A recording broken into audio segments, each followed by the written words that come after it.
पहले मुर्गी आई या अंडा। अकबर बीरबल की कहानी। पहले मुर्गी आई या अंडा।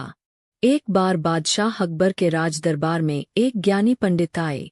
बादशाह अकबर से वह अपने कुछ प्रश्नों के उत्तर चाहते थे, लेकिन बादशाह अकबर पंडित के प्रश्नों के उत्तर देने में खुद को असक्षम महसूस कर रहे थे। फिर बादशाह अकबर अपने दरबार के सलाहकार बीरबल को ज्ञानी पंडित के प्रश्नों के उत्तर देने के लिए आदेश देते हैं। राज्य में बीरबल की चतुराई के किस्से बहुत प्रसिद्ध थे और सभी को उम्मीद थी कि बीरबल ज्ञानी पंडित के सभी प्रश्नों के उत्तर बहुत ही सरलता से दे सकते हैं।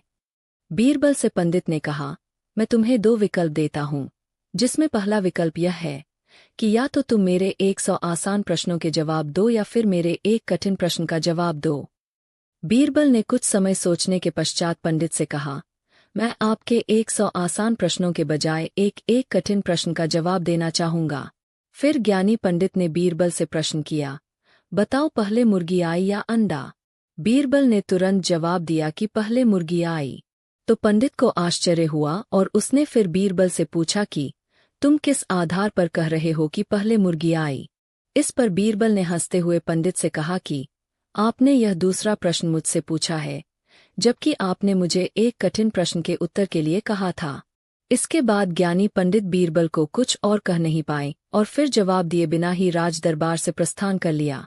बीरबल की चतुराई को देखकर बादशाह अकबर ने बीरबल से कहा, तुम इस राज्य के सबसे चतुर व्यक्ति हो। इस कहानी से हमें क्या सीख मिलती है?